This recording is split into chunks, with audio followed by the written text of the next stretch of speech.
At Arizona State University, we've made online education better, smarter, and more personalized so you can go further in your aspiring field. I decided to pursue medicine once I realized that ASU did have the online program for biological sciences. You're still required to learn the same curriculum. You're still being tested on the same content that anyone would be tested on in person. The comprehensiveness of the program prepared me so well for medical school.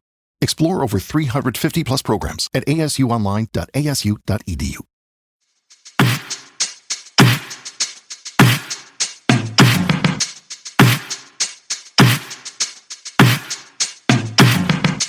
Mary, I don't want to Annabelle this right now, but I really don't know what to bring to this scenario for our opening bit. It's a difficult time, I'll say that. I mean, is anything even funny anymore?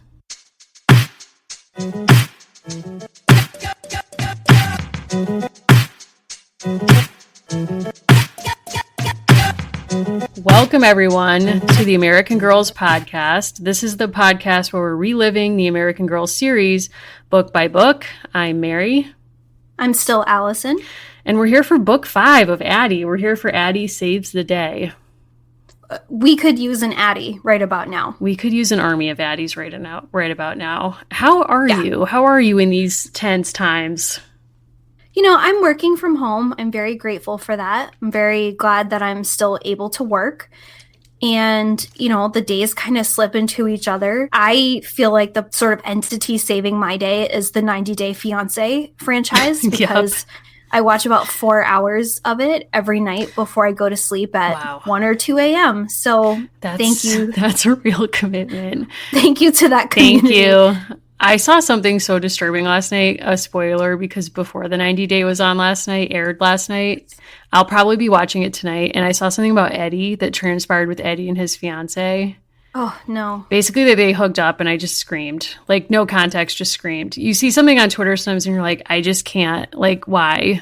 So I do have to say that show has brought so much levity and joy to my life because I think we're both very intrigued by people who are scammers. Mm-hmm. And I think the reason why I keep returning to that is the question is not who is scamming whom. It's everyone is being scammed and to what end? Exactly. That's why everyone, I love it. And it's okay, this kind of relates to another reality show I'm watching now for the first time that I've tried to make you watch. It's on your list. Whew. I know you're getting there. But it's this world of reality where everyone's a scammer, but then also everyone simultaneously thinks that they should be treated with sincerity and is absolutely outraged if someone scams them. So I'm also watching Love Island UK. Which, you know, in these dark times, it was a coworker's birthday. All she wanted was for us to watch episode 1 of season 3 of Love Island UK with her. So we watched the first half hour on a lunch break, and then I've continued watching it. This show, Allison, if you've not seen it, it's upstairs, downstairs on a tropical island where I have to watch with closed captioning because I cannot understand a word of what's being said.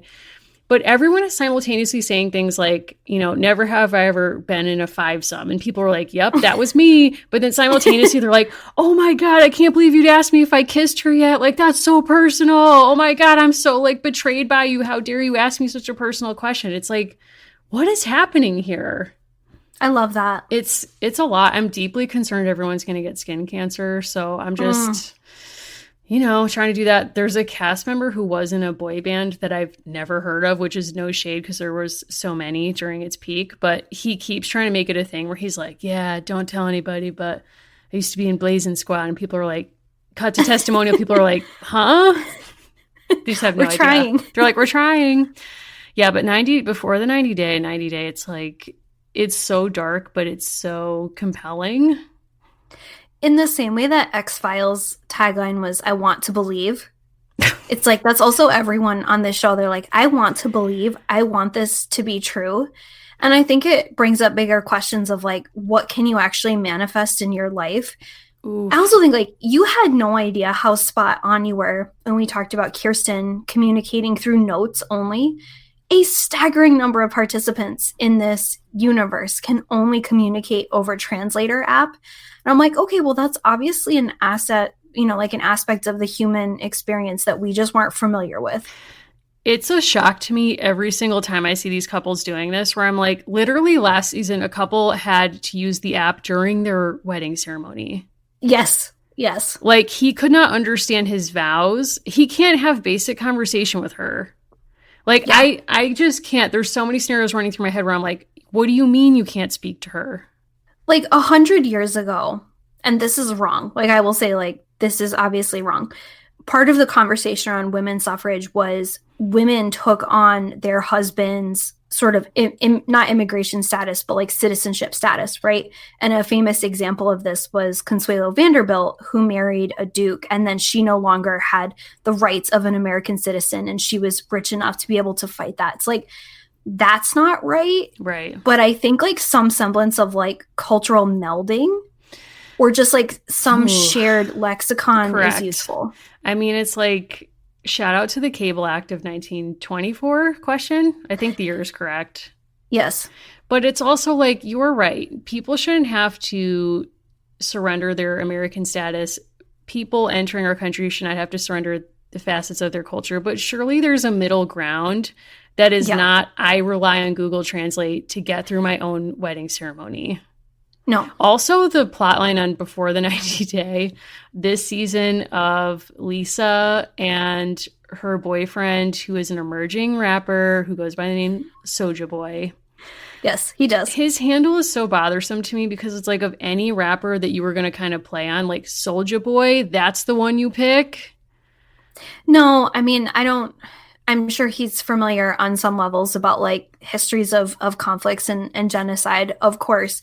But I also think he's operating on such a strange plane of human existence, partially fed by the delusions of his girlfriend, who says things like, until now, I hadn't met a famous person. Oh my God. And someone made a meme and they were like, Lisa, you still have not. Somebody also posted a meme of them together, and it was like when you take a picture with your teacher on the last day, because there's such an age difference.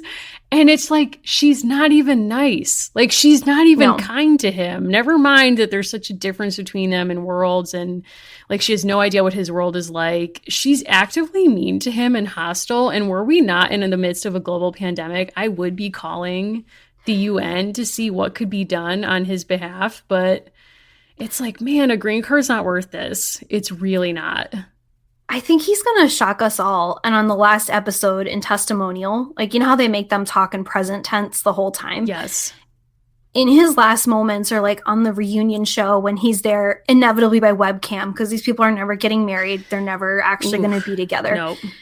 He's going to go off on like what to most of the world, but not us, will be unexpected. He'll be like, I'm giving you a blow-by-blow history of conflicts caused by the United States that have resulted in civil war and child soldiers. And Lisa will be like, no. And he'll be like, Lisa, let me finish.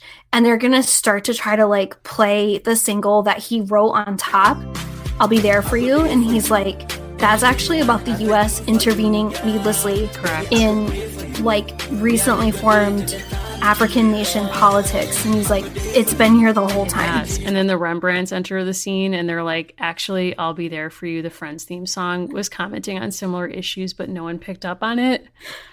It was a history of whiteness with Friends. Do you think Henry Kissinger makes 90 Day Fiancé? 100%. I mean, only someone who's truly evil at their core would create their show. Orchestrate That's this. right. It has to be him. I am shocked periodically to remind myself that he's still alive. He just published a huge piece about how like this is going to change geopolitics. And it's like, honestly, boy who cried, this will change geopolitics. You've done enough. If you don't know about Henry Kissinger, we'll do an episode. It's not our issue. We could get into it. We probably shouldn't.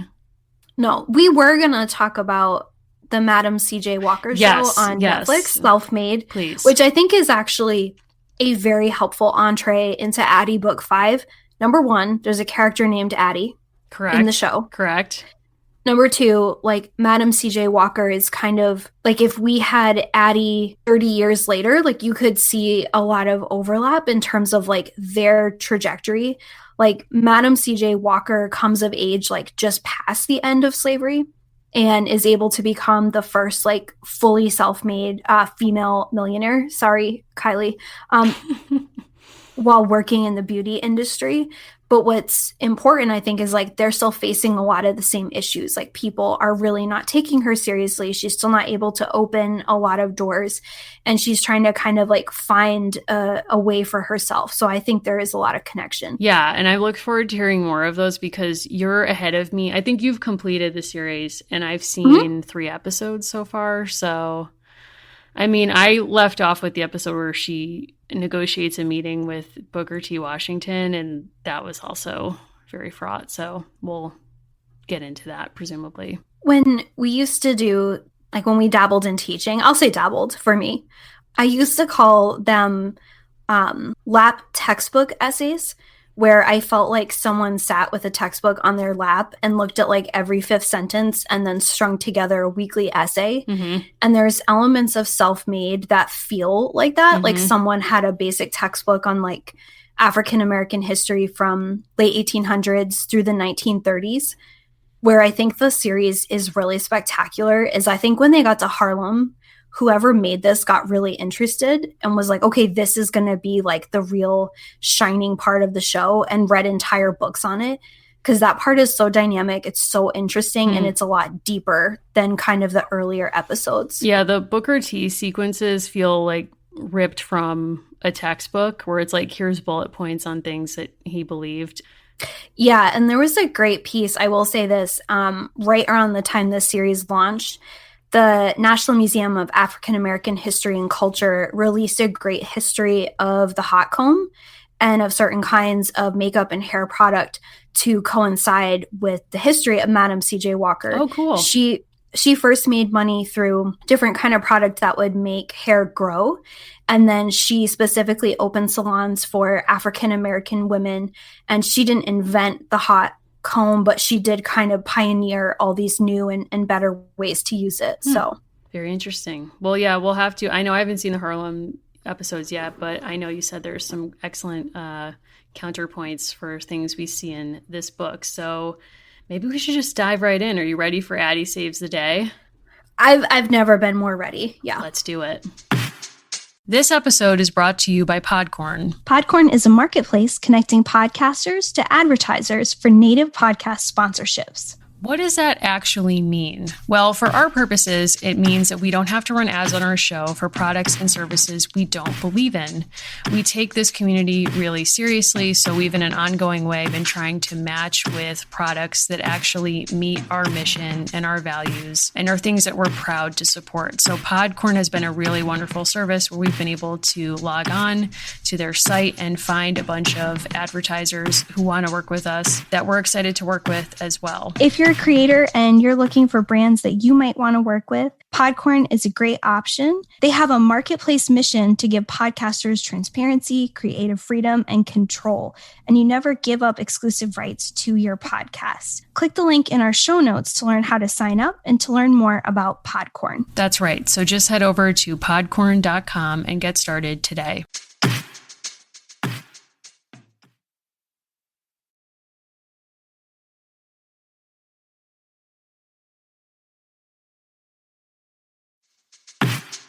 So this book came out in 1994. Okay. And I'm going to need you to bear that in mind. Got it. And I have some things that are shocking to tell you, some things that are not. Oh, God. Okay. But don't worry, you're always prepared. So, official summary. After the Civil War ends, many families like Addy's are searching for their loved ones. This summer, Addy's church is putting on a fundraising fair to help people hurt by the war. When Addy has to work at the fair with snobby Harriet, I don't like that editorializing, but we'll come back to that. Fair. Their feud heats up again until tragedy forces the girls to soften their hearts. The fair is a great success. Then suddenly the girls discover that the money they've raised has been stolen. Addy saves the day, which ends with a wonderful surprise. Mary, what is the surprise? Sam is back in town. What's changed about Sam?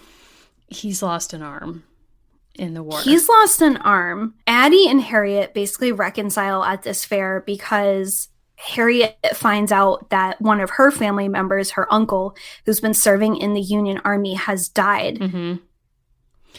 This book packs a lot into a picnic, okay? This book has so much going on, so many plot points, so many moods, so many different things. The peek into the past is like I texted you earlier, like we didn't start the fire. Like there's just so many weird topics to throw together that it was impossible for me to wrap my head around. I read this book admittedly very late at night. So then I revisited it today and I was like, okay, in the clear light of day, is this what I remember it being? And I was in fact remembering correctly. But I have to say, and I know that we've had really high praise for Connie throughout, and I do mean that, but this is probably my least favorite Addy book so far. This is also my least favorite Addy book, but it made me think about the Kirsten, Josefina, and Felicity books. Mm-hmm. I don't like the premise of the Saves the Day. Say more. We talked about this a lot, and you kind of opened my eyes to this with Josefina, of like the cultural and effective labor that she was expected to do for the family. Right. I don't like the premise. Like part of why these books are so interesting to me is they're not superhero books, which is not a shade at superhero. Those are just not narratives that I sought out. I like people solving problems and kind of untangling mysteries.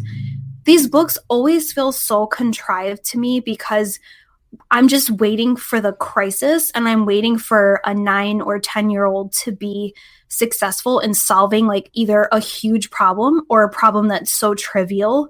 I don't know why it got 60 pages.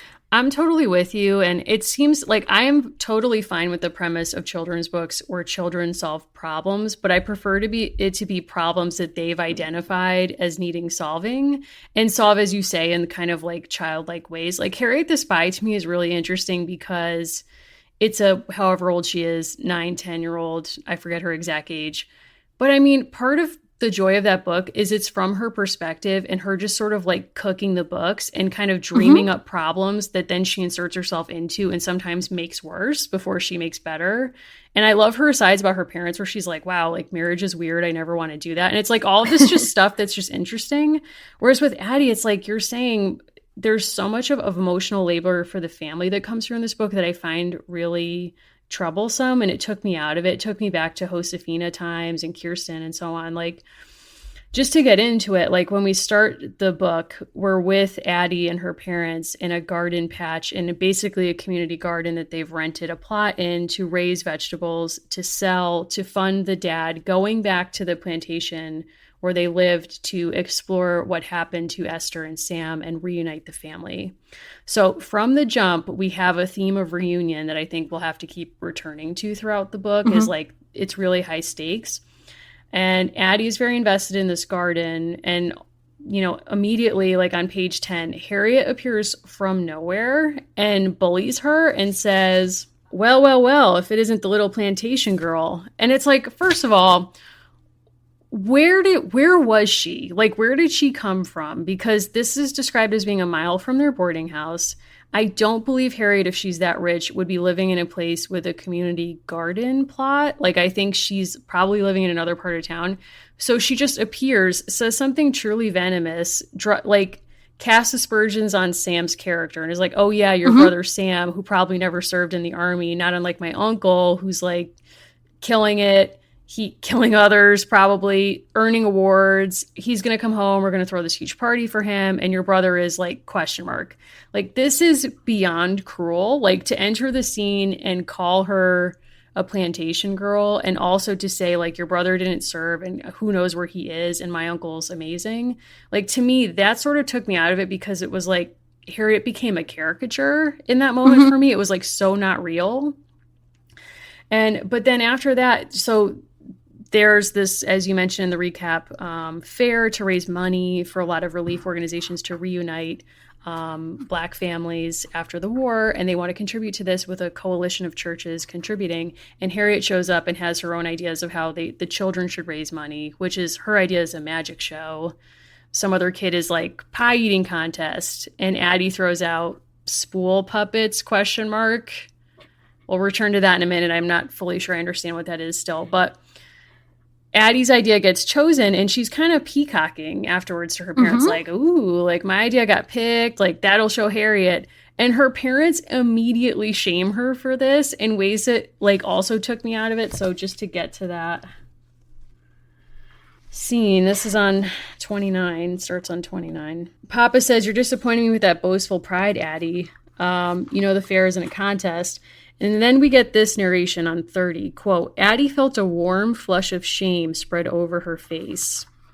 And basically her parents say, you need to make peace with each other. You and Harriet need to make peace with each other. The whole vibe of this and the timing of this book, where it's very clear that they're all struggling with the trauma of the war, with the dislocation it's meant for their family. And Addy is having what feels like a very human 9-year-old moment. And immediately the parents are like, shame. You're also like, that was excellent analysis, but you're not addressing that Harriet suggested a magic show, which honestly is a very good idea. This is where you and I part ways. No, I know. Absolutely not. No, but you're absolutely right. Like the warm flush of shame. And I agree with you that like it also felt a little out of character for me, the way that was handled. Like I like that she and Sarah were sort of having a side conversation, because like that felt real to me, where they were like, okay, here goes Harriet again. Or like, we wish she'd disappear. I was like, that's a good line. Good for you guys. I think maybe we're missing the dynamic she had when it was just her and the mother, like against the world. And now I think, we talked a little bit off mic before. There's a lot going on with the parents. Like they're trying to reconcile the fact that they have one child out of 3. Mm-hmm. There's another piece to this, which is interesting. The mother is pretty much the only person to mention, like, because Addy is always bringing up Sam and Esther. And it's the mother who says, like, okay, we're also missing, your the people that they refer to sort of as like grandparents, right? Right. And like, I think what the mother is kind of missing is like a network of support that was familiar to her. Like now they're part of the church. They're part of this kind of bizarre community, but it's still not the people that she grew up with. It's not the people she imagined like Addy running to. And it's like, where's Madeir? Like I just got attached to her. I know. Oh my God. I thought the exact same thing. Like, and you're mean to tell me Madeir wouldn't want anything to do with this fundraiser? Like she would be so central to it. This one felt, but I felt this way about other book 5s, where I feel like we kind of jump out of the narrative to fit a type. Yes. Where it's like, okay, we need to have her like save the day. I feel like we just did a fire with Kirsten, but I feel like it would have made more sense to have something a little bit more practical, like a highly realistic moment of like, there's a fire at the boarding house, or there's some kind of other situation. Mm-hmm. The way that she saves the day is very odd in this book. So she catches someone stealing the money that they've raised through this bazaar and through this like honestly inexplicable puppet show. Like I need someone to literally like walk me through it. Like I don't understand. We don't have to get into it, but it's like I don't get it.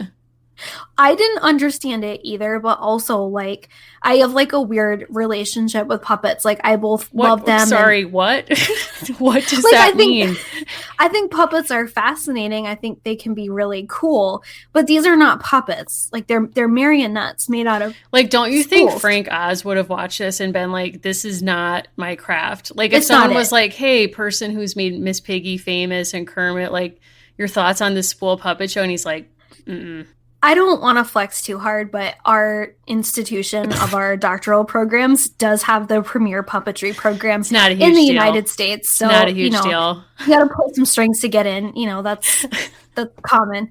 But in all seriousness, I was like, I don't know that I really understand this. And I think something that we've loved about Addy is like the human connections that she makes and the strength of those connections. Yes. And this time, and again, to go back to Self-Made very briefly, Madam C.J. Walker and a woman, incidentally named Addy, are at odds and have a tension across the series. And that's the part of the show that I like the least and feels inorganic to me for a variety of reasons.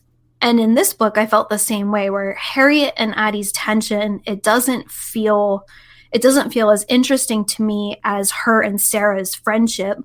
And I wanted to see some triangulation where Sarah, Addy, and Harriet kind of like have it out or don't. Yeah. Like Sarah is noticeably absent in this book, and it shows. I think it does show. And I think what would have been more interesting, like you're saying, is some kind of plot line that's like, the war is over, but not for me. And in very different ways, and showing the different ways that members of a free Black community in Philadelphia in this time would have been processing that and having very different opinions about what that should look like. Whereas I feel like the book has really doubled down on a theme of reunion in ways that sometimes aren't helpful. And that's not unique to this book. If you've read books on the Civil War and its aftermath, you'll know, there's a famous book called Race and Reunion. That reunion is a very major theme in how people talk about the years after the Civil War. How did the country go on as a union, transforming from these United States, sort of a compact view, to the United States? How did this happen? And there's famous images at the reunion at Gettysburg where white veterans, Confederate and Union, are shaking hands across a table. And it's like, wow, look, they reunited, they worked it out. And the punchline of that book, Race and Reunion, is they worked it out because they found a common thing to reunite over, which is white supremacy. Mm-hmm. So in a weird way, Connie Porter is inverting that to say, here's what a reunion theme among a Black community or in a Black family would look like in Philadelphia, which is that, reuniting their family is how to become whole or how to kind of go on after this war. And everything banks on that, including really orchestrating the plot so that you have even a son return in ways that feel impossible to me. Whereas I think for my money, what I would have done is maybe focus more on mourning. I think the point you make about the saving the day taking us out of it to fit that type, I think is so, so key. Because I think if we weren't tied to Addy saving the day, I would almost a book that really just is almost a meditation on mourning, where it's like, what do you do with this life now that you supposedly are part of the side that won the war, but you're living with so much loss every day? What does that feel like? We left the last book, just a few days before Lincoln is assassinated. Right. And so something that was done in one of the supplementals, Addy Studies for Freedom. Oh, Addy Studies Freedom. Okay. Is Addy and her father actually go to see Lincoln's casket because he came through Philadelphia. And that's kind of an interesting plot to meditate on. I think about that, and I think about the high of Addy's chosen birthday, the high of that weekend, and then coming into the next week and having this president who maybe she believes in, right? Or at least this kind of anchor of stability in the country, this leader dying, being murdered, and then having his body come through your town. There's a sense that it's summertime in every kind of way. And again, it's contrived, right? Because they have to fit a seasonal schedule. The birthday is in spring and now it's summer. We get that. We understand that was what they were told to do. I almost would have rather had an Addy in the summer of 1864, you're saying, summertime sadness. Yes. Right? How is she grappling with this? How are they all dealing with it? I think the way it comes out in the first 30 or so pages is the way the parents are kind of stifling her. Yeah. It's kind of like the parents, and now I'm really reading into it, but it's sort of like the parents, because of their own very understandable trauma and processing, it's they can't take one more thing. It's sort of like a powder keg. If we let one person ignite, we will all explode.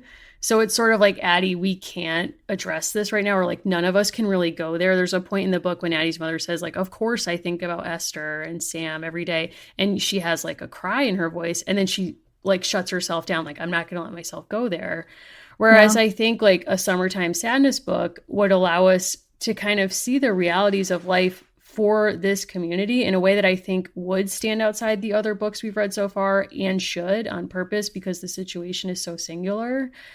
And, there's such a focus on narratives of progress by structuring the books these in ways that become not realistic. And I wonder internally what happened at Pleasant Company weighing this and with their board of advisors about, how much do we have to stay with this narrative of progress or redefine what progress looks like in order to fit with the brand, but also be true to the history? Because I kind of returning to the Lincoln's funeral theme. I wish it had been organized around that instead of a grand review of the troops in this fair, because if you read newspaper accounts of Lincoln's, there was a very long procession of his body through the Union back to Illinois, where he's buried. And he actually, his body was lying in state in Philadelphia, April 23rd, 1865. When you read newspaper accounts of his body being moved from the funeral train to City Hall in New York and Philadelphia and all these different stops, what you see is an account of the order of groups in the parade, which tells you everything about the social hierarchy of the town and the times. And in New York in particular, what they say is, here's all these political groups, municipal groups, ethnic groups. The Irish are second to last, and then free people of color, Black people are the absolute last. They're allowed to be part of the parade. And in the newspaper written by white people, it's presented as like, isn't this gracious that this is happening for the so-called great emancipator? And I'm happy Connie's not buying into like the great emancipator trope for this book. But I do think that kind of parade would have actually allowed us to contribute to this idea that like freedom isn't what it's cracked up to be, or it's more complicated. There's sadness. There's a grieving process that goes with acknowledging that, yes, I'm free now, but I can't ride on a streetcar. I can't find my brother. I have no idea where my sister is. And I just think that would have in some ways been more satisfying to me as a reader. I know these books aren't for a 33-year-old woman, but No. but I'm just Sadly. saying that's kind of how I feel. Because, I mean, parades as a trope are interesting because they tell you something about the social order in terms of the order in which people are allowed to march, even now. Well, the two bad characters, air quotes, in this story are first Harriet, right, because of the way that she treats others and her snobbishness. So there's like a class element. And the second character who is painted as a villain is the unnamed woman who steals the cash box. And when they catch her, they actually find out that she's stolen not just the proceeds from the mysterious puppet show, but she's stolen at least 3 different groups' money. So she has like this she has big $50. cash. It's a lot of money. What is she carrying it in? Did you catch this? It was so bizarre to me. It's a beat up carpet bag. It's a beat up carpet bag. Hold on just 1 second. Hold on to your hat. No, I thought this was like really, really strange. So this book is getting us into like the earliest months of Reconstruction, which will last approximately 5 years. I'm going to read a dictionary definition. Like, I'm doing it. Oh my like, God, please. I said, take us there. Like textbook on the lap paper, carpetbagger, informal, derogatory. This is bad. Historical context. A person from the northern states who goes south after the Civil War to profit from Reconstruction. A person perceived as an unscrupulous opportunist. Example, the organization is rife with carpetbaggers. This is like a very bizarre, like I get that a carpet bag is just like a thing someone had in the time. Picture Mary Poppins bag, right, if you haven't seen one. I get that it's a piece from the time, but the fact that the other person to sort of like commit a crime against Addy in this book as a carpetbagger is very odd. It's very strange because it seems out of place to have a carpetbagger wandering around Philadelphia. Right. And it's kind of like, for some reason, the calls are coming from inside the house, as you always say, when like actually like a member of the Klan is like cutting the phone lines outside. So it's kind of strange. And again, it's like, if you've listened to all our coverage of these different books, it's like, well, do you want it to be for a child or for you? In some ways, we want it to be written, obviously, for children first. But when you read these Save the Day stories, the stakes are always all over the place because I think, again, it's such a contrivance in a series that values like realistic experiences over structure. And then this book to me always feels out of, because even the surprises have ranged so much. I'm like fine with it. Also, yeah. And also she brings back the trope of love. Like, so Sam and Addy have this, like this relationship where they use riddles to kind of entertain each other, and Sam tells her riddles and so on. So when he emerges in the end, it's because she's saying some of these riddles as part of the mysterious puppet show that we still don't understand. And she hears someone not like heckling, but saying like, oh, my sister could solve that one. It's like a skunk. And then she goes out and it's her brother. And she's like, oh my God. How did you get here? It's like, great question. We don't get an answer. And she notices he's like, she touches his sleeveless or like his sleeve without an arm. And he's like, yeah, I lost an arm. Don't worry about it. Anyway. And it's like, and it ends with her asking like, I want to get this right. What keeps a family together? What keeps a family together? And it's love. And it's like, to me, that's a callback to what I consider a sacred moment of her sharing love cookies with Sarah, which felt very sincere and very tender. And this just was like so left field to me that I couldn't sit with it, where I was kind of just like, I don't know, there was so much there that just felt really, really contrived. And she might feel like she has to do this to both fit the trope of the 5th book and get us to where we need to go to wrap this up in book 6. But nonetheless, I was like, why are we having a Black woman or Black girl steal from the Black community and have everyone policing that when she might be taking that money to redistribute in comparable networks? We don't know. And I'm not defending theft here, but I'm just saying, why are we having a Black girl be the criminal in this book? I know. It I don't feels know. weird and not like the right move. And yeah, and even Sam's reemergence, it's like, sorry, how did he get here? Like, it just feels so incredible. A person who helped me with this a lot, like, I didn't think this day would ever come, and then I was like, okay, so I'm gonna you're making like such a face of shock. No. Who was like our saving grace during Josefina? Like a reviewer? Yes, Sierra is back. Oh, hey, Sierra. The speed is automatic, super, all that. So Sierra is back. I literally wrote in my notes, I'm so relieved. She wrote like a 3-page review of this book, which I will not read. I know I always say that, and then I read a part of it anyway. I loved this review so much. I'll just give you the opening line. Harriet makes a dastardly reappearance in this one. Damn. She then tells us that once she went to the library, they didn't have the preceding book. And so she says, so I don't know what happens there. Fair. I'm hoping the walkers have larger digs. But she makes a point that I found really critical. She also is with me on magic, which I appreciate. Oh, boy. She talks about this scene where Addy says, fast forward to the fair. Addy and Sarah are doing a puppet show, and Harriet is working the cash box. Addy notices a tall, older girl wearing a nice dress, but carrying a dirty old carpet bag. Addy finds the nice dress / grungy carpet bag incongruous, but isn't concerned until the cash box goes missing. She just knows the older girl stole it. I guess because that's how she paid for her nice dress. I don't get it.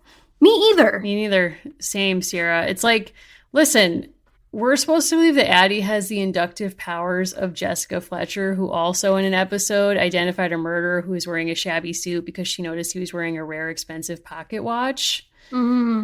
Sorry, I wouldn't pick that up. I don't assume Addy as a 9-year-old has that going on. I just don't like this idea that it's like a member of the community stealing from the community, that then Addy has to like be the savior by policing it. Like, I just don't like that.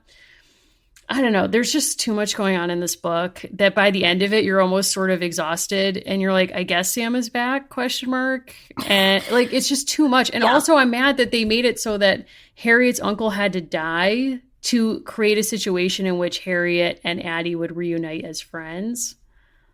Yeah, that's the scene where Addy realizes, and there's a line that's when she sees her as just a girl. You know, this is where, Harriet kind of opens up to her.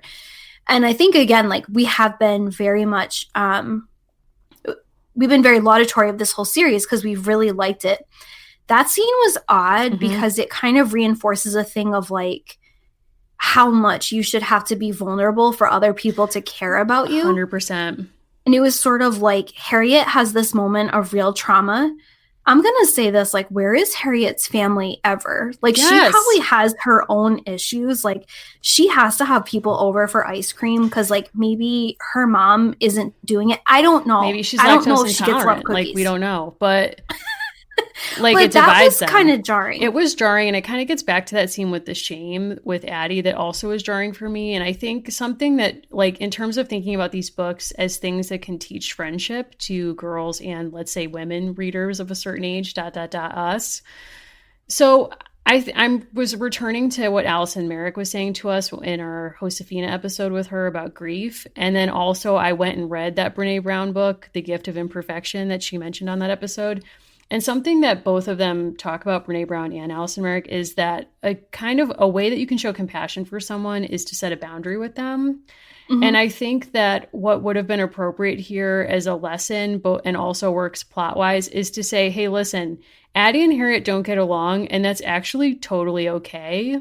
it is not Addie's job to find some way to reunite and bond with Harriet, or for Harriet to have like a major life trauma so that she is like lowered or made vulnerable enough so that they can speak as equals. Like, I just think it's weird that we force this friendship in this book when it's like a healthy lesson I wish I had learned earlier is like, you don't actually have to be friends with everyone. It's okay to just be like, yeah, we're different. That's fine.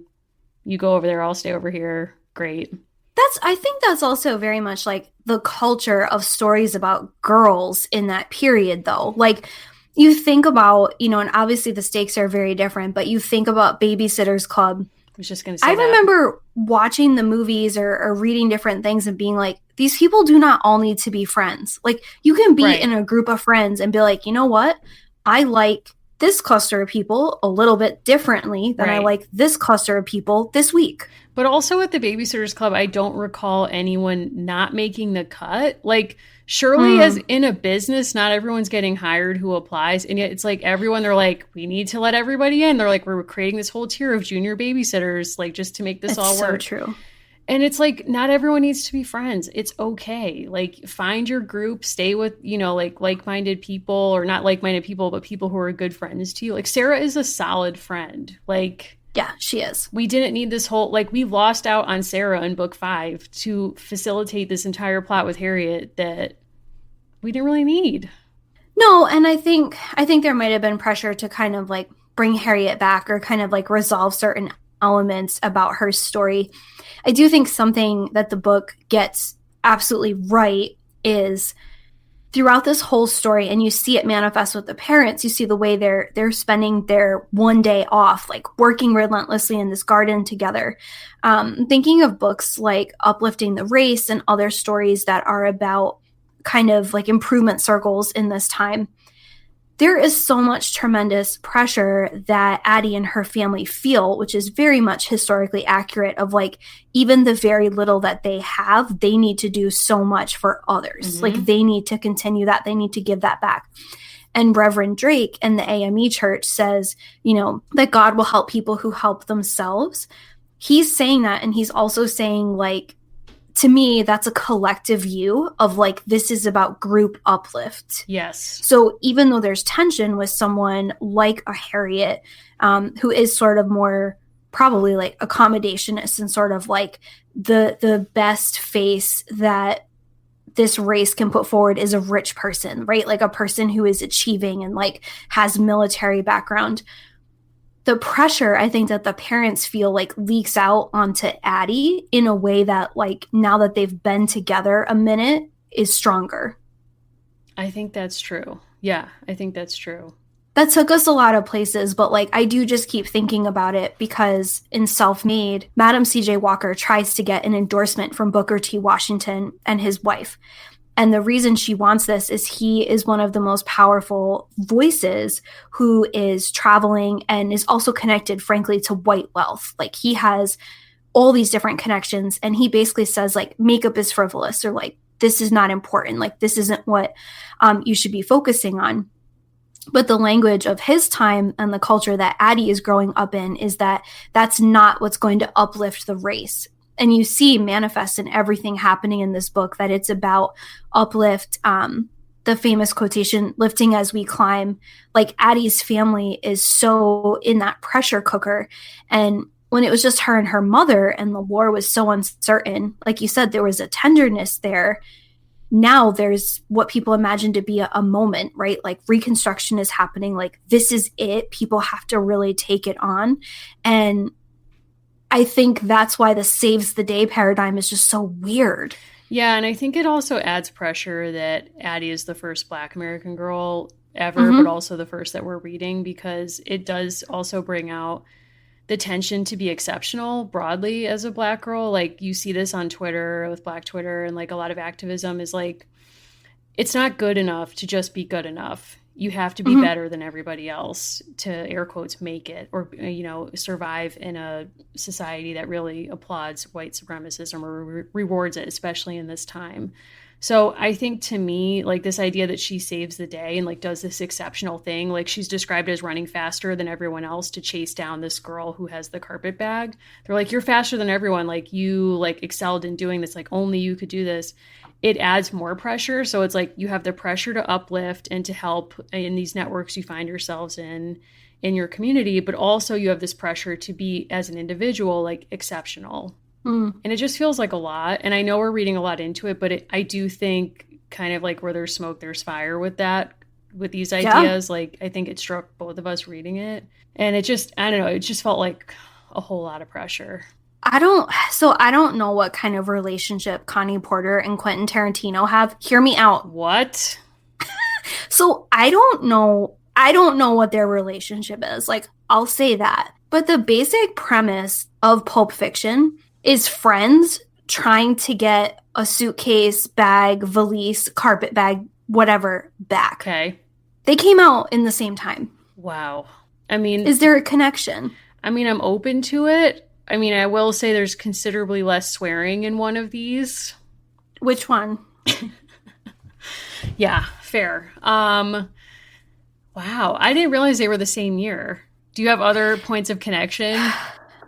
So, I mean, I think there's like, in some ways, like there's too many to really delve into too deeply. Okay. Like, I was thinking about this as a text, and I was thinking about like gardening, right? And so one of the things about Pulp Fiction is like, it's staring you right in the face. Like, you have the prevalence of orange juice, you have the prevalence of like naturally grown foods in Pulp Fiction. Sure. Here we open with a gardening scene. I'm just saying there's but I think like the most shocking thing to me is like the centrality of like getting back a stolen suitcase, I think is too big to be ignored. Mm-hmm. I also feel like the fact that Forrest Gump came out at the same time and the importance of the plotline of Lieutenant Dan's disability acquired in war.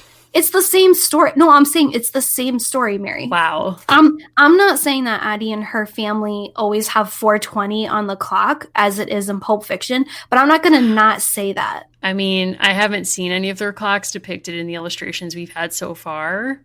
Yeah. So I can't like troubleshoot this for you, but I'm intrigued. Thank you.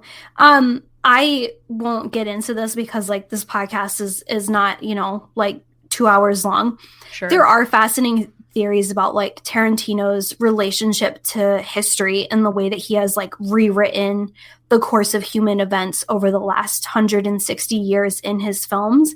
And he has obviously done a film about the American West that includes like an alternative retelling of slavery. I'm not saying it's all there, but it's there. So, at any rate, I do think part of what also ties these two things together is like this book is about Addy getting the money back, and it's not. In the same way that Pulp Fiction is about a missing suitcase, and it's not. Right. And I think where like we have held this up with such high praise is the texture of the characters and their relationships to each other. Like, people don't watch Pulp Fiction for the same reason that they watch what's the show Meghan Markle was open? Suits? Where they open the suit. Oh, no. Deal or No Deal? Deal or No Deal, where we're opening a like, who cares what's in it, right? It's a metaphor.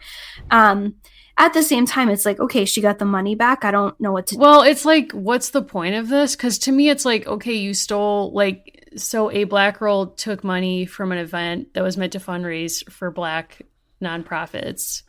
Yeah. How do we know that she wasn't going to circulate that stolen money into similar networks to solve similar problems in the community? Like, we don't. So, no. I don't know. It invites more questions than it answers, I guess, which is sometimes the case of good literature. But I think in this case, like, I think in talking about, like, the pressure to be exceptional, I'm wondering if we applied the same thing to Connie. Like, we expected her, or, like, we put pressure on her to be exceptional. So in some ways, it's a relief to have a book that's not. Because it's like, it shows in some ways like how this is really part of this larger franchise that insists on a narrative of progress or a vision of girlhood that literally fails everyone because of this like book 5 trope. It's true. And I will say, we've had people write to us about what Connie Porter has meant in their lives. And way back, a woman named Ashley from Detroit wrote to us and actually shared photos of her meeting Connie Porter. Oh, wow. And so, like, we actually have a pretty thick file which doesn't mean you should stop sending them, of people meeting Valerie Tripp, because that woman was like never not producing She or was on around. tour. Yep. And I will say also, we have never heard anything other than Valerie Tripp was so nice. She was, all these things. Like, we always hear really good things about her. But this woman, Ashley, wrote to us some time ago, and she says, quote, "The time where Addy came out was a big deal in my life/community because it was one of the first times I felt represented by a girl my age during slavery." And she shared this picture for us of her meeting Connie Porter with a group of girls. And she says it was a big to-do. I really recommend this article by Nika Okana, and she wrote in Shondaland about meeting Connie Porter. And she says, quote, "Meeting Connie Porter felt as though my love and lore of books was blossoming, finally coming alive in the flesh. It was as if art came to life. I was 9 years old, wearing a hunter green bodysuit underneath a black floral print skirt with suspenders. Coke bottle glasses hung down on my nose, and I pushed them up every so often." She smiled and signed the title page of the book. "I still own those books today and can trace my finger over the grooves her signature indented in the page." Wow. So Connie Porter means a lot to people. And that's also why it's like, even if you don't love every single page of a whole series, just about everybody hated the end of Game of Thrones. Again, I've not seen it, but I believe you on that one. Doesn't mean you didn't like cherish and love a lot of things of course. about the series. Of course. I mean, I think everyone can point to some cultural product, artifact, whether it's a treasured book, an author, a musician, an album, a movie, whatever.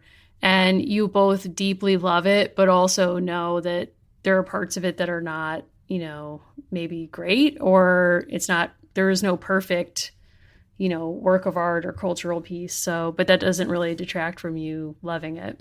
No, and I wanted to share one more comment from a listener named Kayla. We actually had a whole email exchange. She is also from Michigan.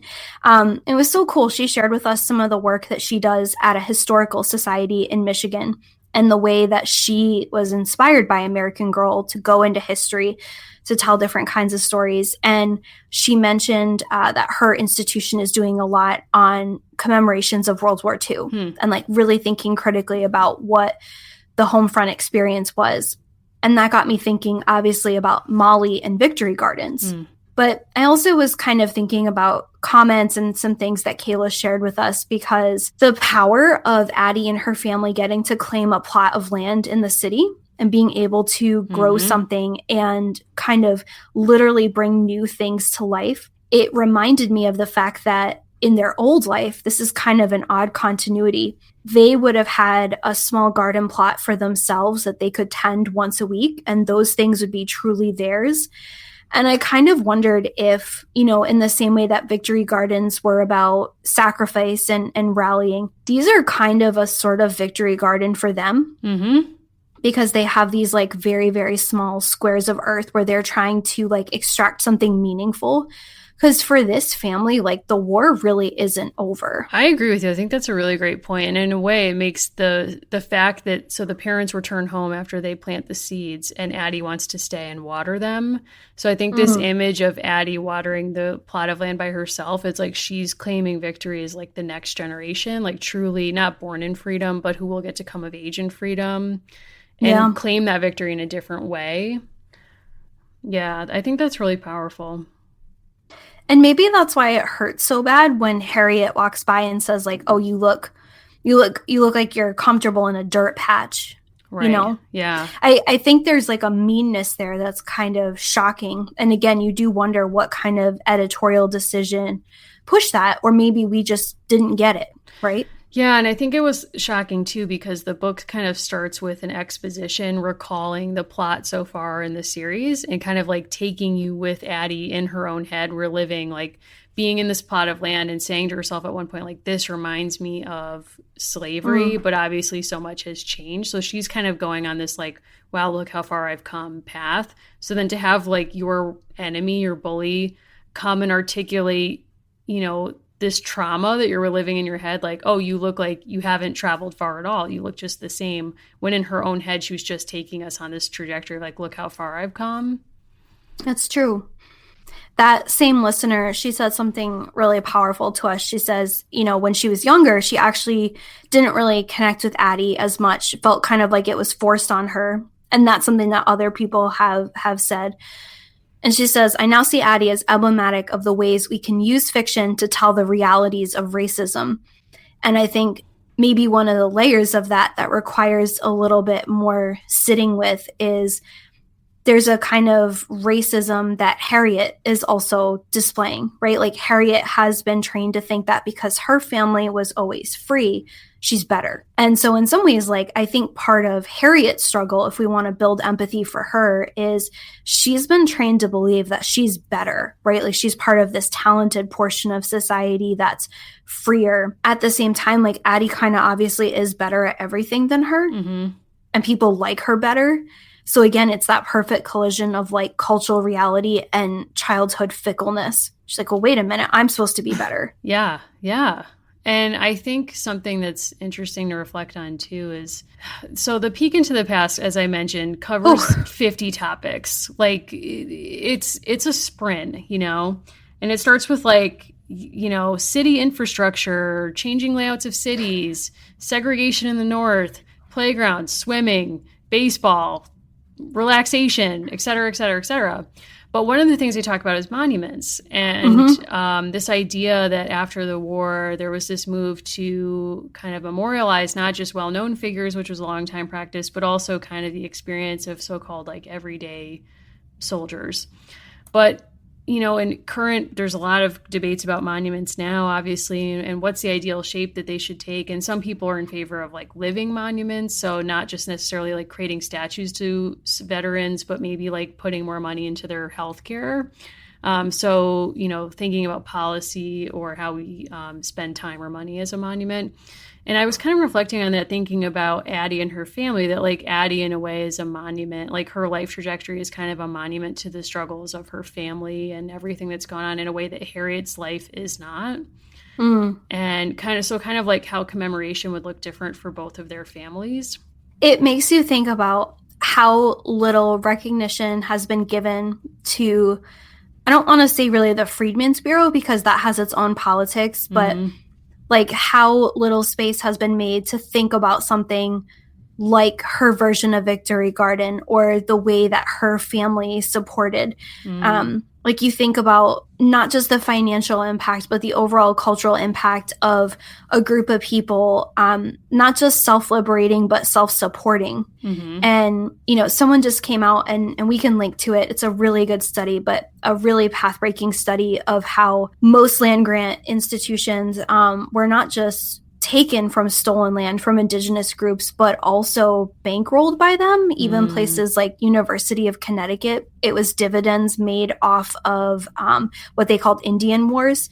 We'll have to link to the piece, but thinking about the ways that institutions like HBCUs, people would often tout how much like external support or philanthropic financing went into them, but really they were self-made by people. Like I think that's why that series is called Self-Made. It's like she had to actually do this all herself, and that's not really recognized. Like if you do learn about Reconstruction at all, you learn about legislation mostly passed by white people or a few exceptional men in office, when like that garden is just as much part of that story. So I went on this spree where I was reading Philadelphia newspapers, initially looking for coverage of Lincoln's funeral train, but then I got just interested in a bunch of different things. And I found an article about in 1867, Frances Harper was giving a speech in Philadelphia, and she was a Black woman abolitionist, suffrage advocate, but also was heavily involved in the WCTU, which is an organization near and dear to your heart as a temperance researcher these days.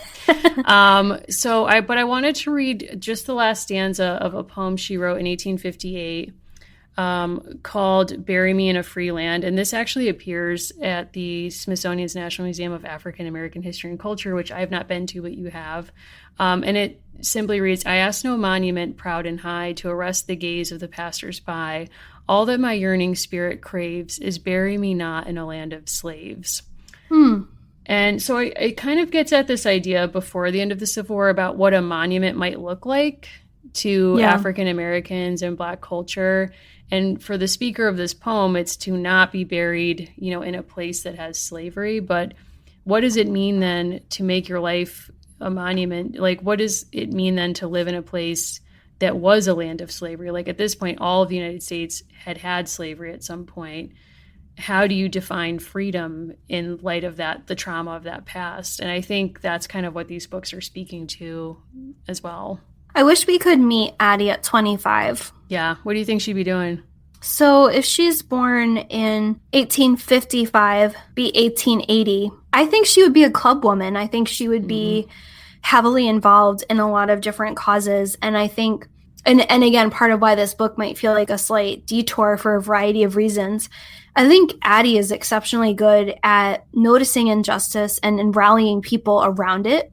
And she's very good at talking to people who are different ages. Like, she's a good friend to Sarah. She gets along with her teacher. She's tight with Madir. And she knows how to kind of make people feel a way about something. She's a good writer, all those kinds of things. So I would love to meet her at like 25, 35. I think she would be in a kind of marriage like Ida B. Wells Barnett, where it's like, you can marry me, but like, you need to understand that like, you're not it. Like, I have a career, like I write in newspapers, like we're going to be on the road. Like, you need to understand that. I think we've joked about this before, but I think she would protest the Columbian Exposition. 100%. I will say a wonderful Connie fact that I learned in this supplemental is she notes that she was 4 when JFK was assassinated. She says, I saw his death upset my parents the way Addy saw the news of President Lincoln's death upset adults. Unlike Addy, I was too young, but I knew something bad had happened. I love that. It's a very nice parallel. Yeah. I mean, and I think that is a way of saying, like, when you have these national traumas, like if you're a child, you filter them through like how your parents react to them. Mm-hmm. So, I mean, I'm sure that probably listeners of ours, if their parents or so grew up around that period, they probably have memories of it, not of them being aware of the assassination, but like seeing adults react. But absolutely. My aunt like responded to this by, she saw my grandmother crying, and then everywhere she went, Caroline and John became her imaginary friends, and she'd be like, move over, we have to have room for them in the car. Like, they became their constant companions, and that's just how she like processed it. I love that. It was, tough times. Also, like, the thing I keep returning to, and this goes from heartwarming or emotional to like, I guess, gross, but everybody knows the Civil War was kind of when a bombing jumped off. But when you read about the Lincoln funeral train, it's like, this man's body was on the road for like a month plus with open casket viewings. It's like, that didn't end great. No, but I think it's part of the greater mythos of Lincoln of he wasn't cute. We'll agree to disagree on that one. But I think part of it is like he was striking, right? Yes, like he's like certain agreed. celebrities where like there is a look and a feel about him because he was so shockingly tall and gangly. Sure. I think there's something to that of like the humanity. And people probably had a different relationship to being around disgusting dead bodies, I mean, like, let's hope. I don't know. Yeah. I mean, from here, it's like, where do you go but up? I think Addy gets a sled, ? I have no idea where we're going with this, but I hope it's, please stop trying to save stuff. You don't need to. You have enough going on. Be kind to yourself. No, and I think that's probably the difference between like, growing up in like a Nancy Drew, Bobbsey Twins world. Pleasant Company was like, we need to make these girls heroes. And I think now it's like, my new mantra is like, get through the day. That's enough. Yeah, that's where I'm at too. Yes. I think there's something right about saying like people who put their lives on the line to take care of other people are heroic. But I think a lot of the hero discourse is like, oh, we don't want to actually like pay you well or protect you, but you're a hero. Right. Like it cuts off other conversations. So I think maybe that's part of our hyper-specific reaction to this right now. Well, yeah, and I think that's spot on because it's kind of like late-stage capitalism. Like, if you call someone a hero, it decouples them from conversations about commodifying their labor and, paying them appropriately in the same way that like calling Addy a hero, as you're saying, like kind of distracts you from the fact that she was a commodity. And in fact, in Philadelphia, her family's labor is not being commodified in an equitable way. So like, someone write her a check. Enough. Like, this whole show did not need to happen. no, Like, write her a check. I don't know. we're done with this. Like, it's just, it's too much. And I'm really stressed out that they won't possibly make enough off vegetables. Like, No, I don't know know what that is. I don't know what the price point, but like, I know.